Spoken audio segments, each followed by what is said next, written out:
I remember the day we arrived in Japan. I was 7 years old. We were on a large troop ship with other army wives and children. Hundreds of Australian soldiers were lined up along the dock. I stood on the deck with my mother, trying to identify Dad.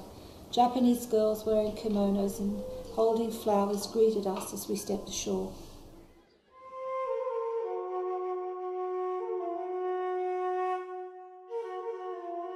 In the spring of 1945, World War II in Europe had ended, but the war in the Pacific between the Allies and Japan persisted.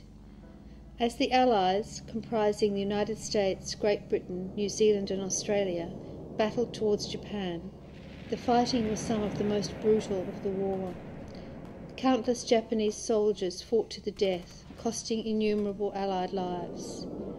Dreading a blood-stained invasion of Japan, the United States dropped atom bombs on the cities of Hiroshima and Nagasaki to force Japan's surrender.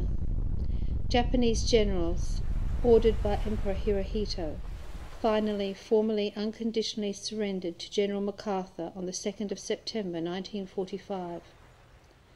The surrender terms included the end of Japanese militarism and the occupation of Japan by the Allies. 6 months later, the first convoy of Australian soldiers steamed into Kure Harbour. They were part of BCOF, the British Commonwealth Occupation Forces. They sailed into a devastated Japan. Atom and incendiary bombing had destroyed the cities. The Japanese people were surviving on their wits. We had a house built for us in Itajima, the Australian compound. We had Japanese maids and nannies and a cook. Dad was treated especially well by the maids, as in Japan he held an esteemed place as head of the household. The day my brother Jeff was born, the house overflowed with gifts of flowers.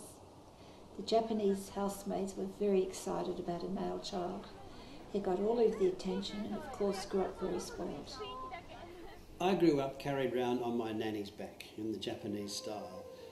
As an infant, I played with the military swords that had been presented to my father by the surrendering Japanese officers. We have some beautiful Japanese treasures from those times. This carving was bought that way.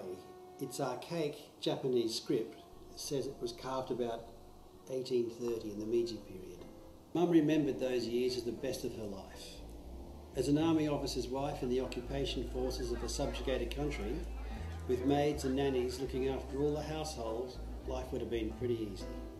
For me, being born in Japan, my Japanese nanny and the unique soul of Japan had a lasting, enduring effect on my life.